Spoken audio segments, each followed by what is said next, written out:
Lok Sabha seat ખાતે ભાજપા ઉમેદવાર અને રાષ્ટ્રીય પ્રવક્તા રાજીવ પ્રતાપ રૂડી માટે પ્રચાર કરવા પહોંચશે। વડાપ્રધાનના આગમનને માટે તડામાર તૈયારીઓ શરૂ થઈ ગઈ છે। વડાપ્રધાન નરેન્દ્ર મોદીના 13 મેના રોજ છાપરા એરપોર્ટ પર આગમનની તૈયારીઓ શરૂ થઈ ગઈ છે। એરપોર્ટ પર વડાપ્રધાનની સુરક્ષા 6 સ્તરની હશે। સુરક્ષા વ્યવસ્થા એવી હશે કે પક્ષીઓ પણ ત્યાંથી ફરકી શકશે નહીં। છપરા એરપોર્ટ પર સામાન્ય લોકોની અવરજવર પર પહેલાથી જ સંપૂર્ણ પ્રતિબંધ લાદવામાં આવ્યો છે। ત્યાં તૈયારીઓ ચાલી રહી છે। વડાપ્રધાનની જાહેર સભા માટે રાજ્યના 1 ડઝનથી વધુ ડીએસપી અને આઈપીએસ સુરક્ષા વ્યવસ્થામાં તૈનાત છે। છપરા એરપોર્ટ પર બિહાર પોલીસના 1200થી વધુ જવાનો અને અર્ધલશ્કરી દળના જવાનોને તૈનાત કરવામાં આવશે। આજુબાજુની તમામ ઇમારતો પર આધુનિક હથિયારોથી સજ્જ સૈનિકોને તૈનાત કરવામાં આવશે। તેઓ ત્યાંથી ચોકીદારી રાખશે। દરેક વ્યક્તિની ગતિવિધિઓ પર દૂરબીન દ્વારા નજર રાખવામાં આવશે। Commissioner M Sarvaran, DIG Vikas Varman, DM Aman Samir અને DSP doctor Gaurav Mangla, municipal commissioner Sumit Kumar, DDC Priyanka Rani પણ નિરીક્ષણ સમયે હાજર હતા। અનેક અધિકારીઓએ એરપોર્ટની સુરક્ષા વ્યવસ્થાનો અનેકવાર સ્ટોક લીધો છે। વડાપ્રધાનની સુરક્ષામાં કોઈપણ પ્રકારની ક્ષતિ ન થાય તે માટે સુરક્ષા વ્યવસ્થા પર સતત નજર રાખવામાં આવી રહી છે। સારણ રેન્જના ડીઆઈજી વિકાસ બર્મને પણ એસપી સાથે બેઠક કરી છે। ભાજપના રાષ્ટ્રીય પ્રવક્તા અને છપરાથી ભાજપના ઉમેદવાર રાજીવ પ્રતાપ રૂડીએ કહ્યું કે લાલુજીના બાળકો તેમની બરાબર નકલ કરતા નથી, તેથી તેઓ કેટલાક નિવેદનો આપે છે। तो लालू जी को कॉपी उनके बच्चे ठीक ढंग से नहीं कर रहे हैं। थोड़ा उनसे बैठना चाहिए, लेकिन बैठे ही नहीं। कब है, उन्हें तो विदेश चले गए। तो हमको लगता है कि थोड़ा पॉलिटिक्स गड़बड़ हो रहा है, इसलिए कुछ का कुछ बयान दे देते हैं। थोड़ा बयान वान ठीक से दे तो अच्छा लगता है। देखिए, उनका समय तो निकल गया और कांग्रेस ने इस देश में लगभग 65-70 वर्ष शासन किया है। अब उनके जुबान से निकले हुए बातों पर कोई भरोसा नहीं करता है और वही कांग्रेस पार्टी जो अपने आप में देश में भ्रष्टाचार का स्रोत रहा है, उनके नेता के द्वारा कोई टिप्पणी शोभा नहीं देता। और सबसे बड़ी बात है कि अब कांग्रेस पार्टी या उसके नेतृत्व पर भारत की जनता की विश्वसनीयता समाप्त हो गई।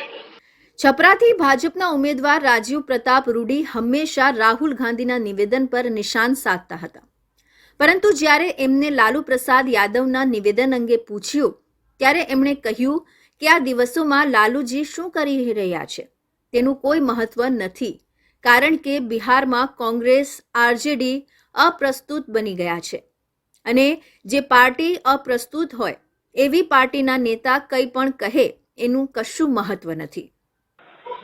लालू जी आजकल क्या बोलते हैं उसका कोई मतलब नहीं।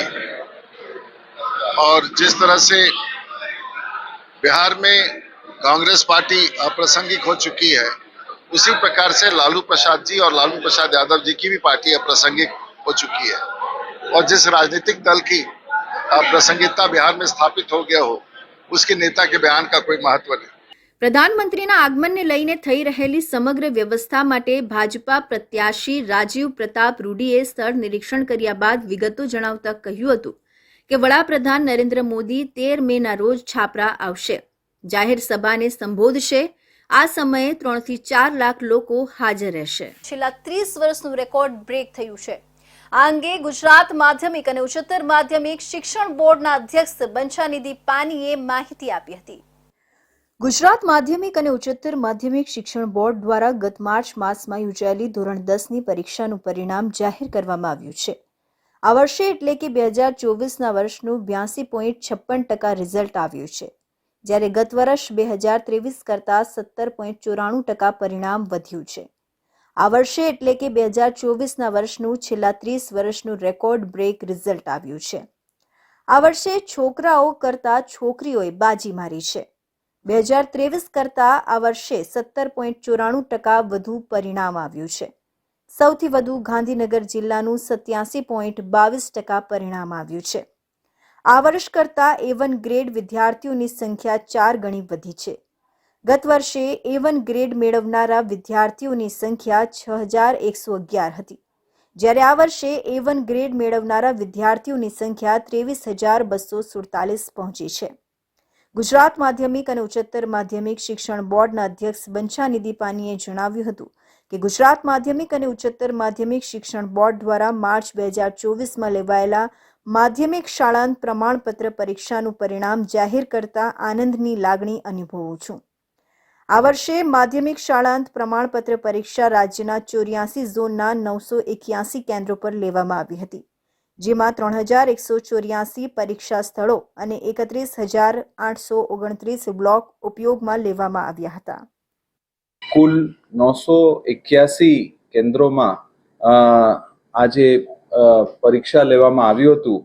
એમાં કુલ 6,99,598 જેટલા બાળકો જે છે એ રજીસ્ટર કર્યા હતા અને ઉપસ્થિત થયા હતા અને માધ્યમિક શાળા પ્રમાણપત્ર જે છે એ કુલ જે પાસ કર્યા છે 5,77,556 બાળકો પાસ કર્યા છે, જેનું રિઝલ્ટ જે છે 82.56% આ વખતે ધોરણ 10નું પરિણામ આવ્યું છે અને એ જે છે એ ગત વર્ષની સરખામણીમાં લગભગ 17થી 18% જે છે એ વધારે છે।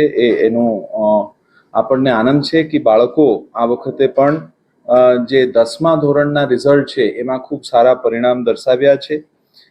બીજું એક ખૂબ સારી બાબત એ આપણને આવ્યું છે કે આ જે પરીક્ષા છે ધોરણ 10ના એમાં બાળકોનું જે પરિણામનું ટકાવારી છે એ 79% છે અને દીકરીઓનું ગર્લ સ્ટુડન્ટનું જે પરિણામ છે એ 86% છે, એટલે લગભગ 7% જે છે એ ગર્લ સ્ટુડન્ટ્સના પરિણામ પાસ પરિણામ વધારે છે। વિદ્યાર્થીઓના ગુણપત્રક અને એસઆર નકલ શાળાવાર મોકલવા અંગેની વિગતવાર સૂચનાઓ હવે પછીથી જાહેર કરવામાં આવશે।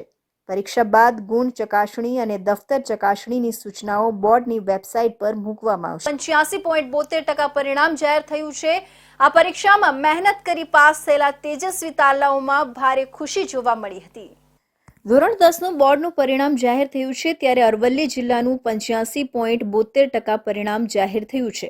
જિલ્લામાંથી કુલ 14,232 વિદ્યાર્થીઓએ ધોરણ 10 બોર્ડની પરીક્ષા આપી હતી, જે પૈકી 12,200 વિદ્યાર્થીઓ પાસ થયા છે, જ્યારે 2,032 વિદ્યાર્થીઓ નાપાસ થયા છે। પાસ થયેલા વિદ્યાર્થીઓ પૈકી A1 ગ્રેડમાં 317, A2 ગ્રેડમાં 1,355, B1 ગ્રેડમાં 2,585, B2 ગ્રેડમાં 3,562, C1 ગ્રેડમાં 2,902, C2 ગ્રેડમાં 1,395, D ગ્રેડમાં 83 વિદ્યાર્થીઓનો સમાવેશ થાય છે। મોડાસા શહેરની KN શાહ મોડાસા હાઈસ્કૂલની વિદ્યાર્થીની દેલવા પ્રવીણકુમાર સુતરિયાએ 99.99% સાથે 98.16% પ્રાપ્ત કર્યા છે। દેલવાએ ગણિત, સામાજિક વિજ્ઞાન અને સંસ્કૃતમાં 100માંથી 100 ગુણ પ્રાપ્ત કર્યા છે। સાથે જ આ દીકરી ભવિષ્યમાં ક્લાસ 1-2 અધિકારી બનવાની ઈચ્છા ધરાવે છે। દેલવા તેની આ સિદ્ધિ પાછળ તેના માતા પિતા અને શિક્ષકોને શ્રેય આપી રહી છે। મારા ધોરણ 10માં 99.99% રેન્ક અને 98.16% આવ્યા છે અને સંસ્કૃત, સોશિયલ સાયન્સ અને મેથ્સમાં 100 માર્ક્સ આવ્યા। મારા ઘરે મારા પપ્પા અને મારા મમ્મી છે। મારા પપ્પા જીબીમાં નોકરી કરે છે, મારી મમ્મી હાઉસવાઈફ છે। શોખ ટીવી જોવાનું, વોલીબોલ રમવાનું, ખાલી વાંચવાનું સવારે 2 કલાક અને સાંજે 2 કલાક અને શાંતિથી જ વાંચતી છું। આગળ શું કરવાની ઈચ્છા છે? આગળ ભવિષ્યમાં શું બનવું છે? Class 1-2 officer. મારી દીકરી જે ધોરણ 10માં સારા માર્ક્સ 98% લાવી છે અને આમ પર્સન્ટાઇલ જોઈએ તો 99.99 છે। હવે એણે ભણવામાં એટલો બધો રસ રાખ્યો છે કે કોઈ હદ નથી એમ કહીએ તો એ ચાલે, બરાબર। અને એના માટે એ જે ભણવામાં માગે છે એના માટે મેં પૂરેપૂરી તૈયારી રાખેલી છે। એને ગમે એની ટાઈમ કે એણે કહ્યું પપ્પા આ વસ્તુ જોઈએ છે તો એ જ ટાઈમે ગમે તે રીતે મારી પાસે સગવડ હોય યા ના હોય ગમે તે રીતે હું એના માટે એ વસ્તુ એની ટાઈમ આપી જ છે અને એણે એનો સદુપયોગ કર્યો જ છે, એટલે એ આજે આટલા ટોપ ઉપર છે।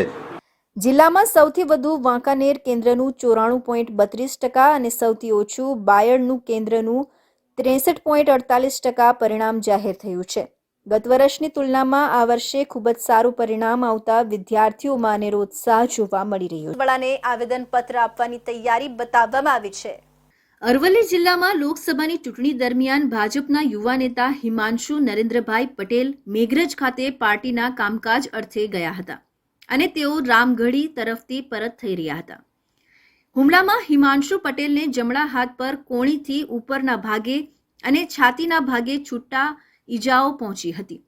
એસપી સૈફાલી બરવાલની સૂચનાથી LCB police inspector DB Vala અને સ્ટાફ તેમજ એસઓજીના incharge police inspector SJ Desai અને સ્ટાફ તેમજ મેઘરજ પીએસઆઈ આરબી રાજપૂત એ સ્થાનિક પોલીસની જુદી જુદી ટીમો બનાવી આરોપીઓને ટેકનિકલ અને હ્યુમન સોર્સના માધ્યમથી 5 આરોપીઓ શોધી કાઢ્યા હતા. આ ઘટનાને પગલે સર્વ સમાજમાં રોષ ફેલાયો છે. સર્વ સમાજ દ્વારા તમામ આરોપીઓ અને તેમની પાછળ છુપાયેલા મુખ્ય આરોપીઓને પણ ઝડપથી પકડી પાડવા માંગ કરવામાં આવી છે. લોકસભાની ચૂંટણી દરમિયાન મેઘરજ તાલુકા પર પ્રદેશ ભાજપના યુવા નેતા શ્રી હિમાંશુભાઈ પર જે હુમલો કરવામાં આવ્યો પથ્થર વડે, એને અમે સખત વખોડ્યો છે.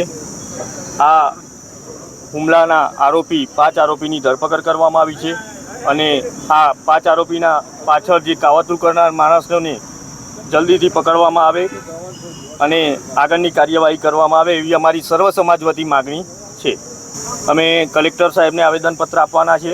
એસપી કચેરી પણ એસપી મેડમને પણ આવેદનપત્ર આપવાના છે. આ ઘટનાને વખોડતા સર્વ સમાજ દ્વારા જણાવવામાં આવ્યું હતું કે આ ઘટનાની જાણ ઉચ્ચ સ્તરે કરવામાં આવી છે અને આ અંગેની રજૂઆત કલેક્ટર અને જિલ્લા પોલીસ વડાને આવેદનપત્ર પાઠવી કરવામાં આવશે. શોભાયાત્રા નીકળી હતી. આ શોભાયાત્રામાં ખૂબ જ મોટી સંખ્યામાં મહાનુભાવો અને ભક્તો જોડાયા હતા.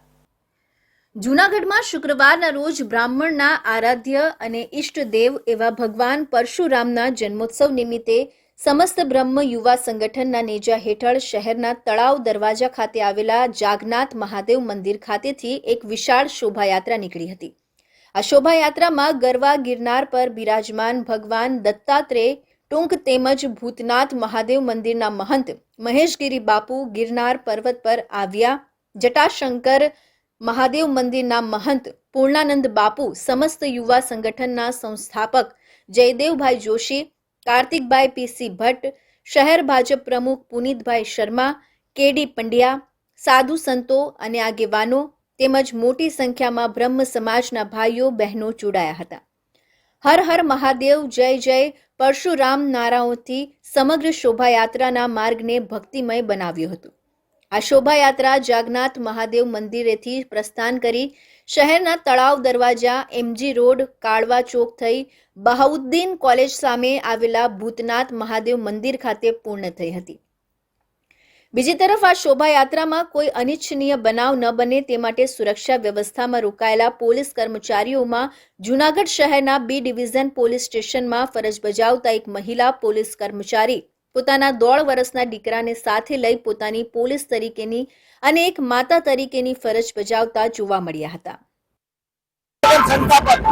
આજે અખાત્રીજ એટલે કે અજર અમર સિંહ ભગવાન પરશુરામ ચિરંજીવી જે વિષ્ણુના ચક્રાવતાર છે, તેમની 2017 થી જૂનાગઢમાં ભવ્ય આયોજન સમસ્ત બ્રહ્મ યુવા સંગઠન કરે છે. આ વખતે પણ જૂનાગઢના તમામ લીડરો આ શોભાયાત્રામાં જોડાયેલ છે અને આ શોભાયાત્રા જાગનાથ મંદિરેથી શરૂ થઈ અને ભૂતનાથ મહાદેવના મંદિરે સંપન્ન થશે અને ત્યાં બ્રહ્મભોજ રાખવામાં આવેલો છે. તમામ લીડરો આ જગ્યાએ પ્રસાદ લેશે. હું આ દિવસે સર્વ ભારત દેશવાસીઓને આ ભગવાન પરશુરામ જન્મ મહોત્સવની શુભકામના પાઠવું છું. મહાદેવ. આ શોભાયાત્રા વણઝારી ચોક પહોંચી ત્યારે અચાનક એક ઘોડો દોડ્યો હતો, જેના કારણે શોભાયાત્રામાં ભાગદોડ મચી ગઈ હતી, જેમાં કુલ 6 મહિલાઓને ઈજા પહોંચતા તેઓને 108 મારફતે સારવાર માટે ખસેડાઈ હતી. શોભાયાત્રાના ઘોડા સાથે દોડેલો ઘોડો બહારનો હોવાનું બ્રહ્મ યુવા સંગઠનના પ્રમુખે જણાવ્યું હતું. રાખવામાં આવી હતી. આ દરમિયાન વિધાનસભાના અધ્યક્ષ વાસુદેવ દેવયાનીએ જણાવ્યું હતું કે એસઆઈ દ્વારા 2.5 દિવસના ઝૂંપડા પર સર્વે કરવામાં આવશે. 2.5 દિવસની ઝૂંપડીમાં મસ્જિદ આવેલી છે. 2 દિવસ પહેલા જૈન સંત આચાર્ય સુનિલ સાગર મહારાજ 2.5 દિવસ માટે આરએસએસના કાર્યકરો અને નેતાઓ સાથે ઝૂંપડીમાં ગયા હતા. આ દરમિયાન તેમની સાથે અનેક જૈન સંતો અને હિન્દુ સંગઠનોના નેતાઓ હાજર રહ્યા હતા.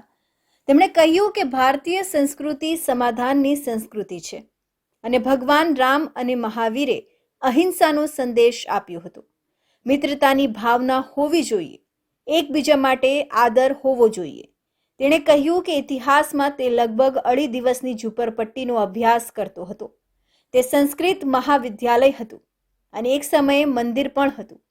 મીડિયા સાથે વાત કરતા તેમણે દાવો કર્યો કે જ્યારે તે પારસનાથ ગુફા મંદિરમાં ગયો ત્યારે તેને ત્યાં 100થી વધુ મૂર્તિઓ રાખવામાં આવી હતી, જેનો અર્થ છે કે ત્યાં પણ જૈન મંદિર હોવું જોઈએ. આ મુદ્દો પરસ્પર સમજણથી ઉકેલવો જોઈએ. જ્યાં મસ્જિદો રહે છે પરંતુ જ્યાં મંદિરો વિક્ષેપિત છે તેઓ તેમના પ્રાચીન સ્વરૂપમાં પાછા આવવા જોઈએ.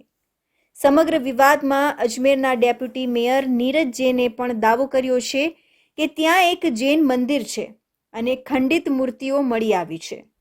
તેમણે કહ્યું કે પહેલા આ જગ્યા કંઠભરણા સંસ્કૃત વિદ્યાલય હતી, જેને આતંકવાદીઓએ તોડીને કબજે કરવાનો પ્રયાસ કર્યો હતો. ભૂતકાળમાં પણ અમે આ સ્થળના સંરક્ષણ અને પ્રચારની માંગણી કરી હતી. તેમણે કહ્યું કે જૈન સાધુ સુનિલ સાગરજીની મુલાકાતે એ હકીકતની પુષ્ટિ કરી છે કે આ સ્થાન પર સંસ્કૃત પાઠની સાથે જૈન મંદિર પણ હતું. તેમણે દાવો કર્યો હતો કે પુરાતત્વ વિભાગે 200થી વધુ ખંડિત મૂર્તિઓ પોતાની પાસે રાખી છે. કાશી વિશ્વનાથ, અયોધ્યા અને મથુરાની જેમ જેને અહીં પણ સર્વે કરાવવાની અને ગેરકાયદેસર અતિક્રમણ दूर करवानी मांग करी है. और सबों की भावना है कि बिना उपद्रव के आपसी समझदारी से बैठ कर के इन मसलों पर चर्चा की जाए और जो चीजें जैसी रही हैं पहले उनको वापस वैसा किया जाए. जहाँ मस्जिदें हैं स्वतंत्र भूमि पर वो रही आए, कोई दिक्कत की बात नहीं है, लेकिन कहीं मंदिर वगैरह डिस्टर्ब करके वो चीजें बनाई गई हैं तो आज मंदिरों को वापस मंदिर के रूप में लाना चाहिए.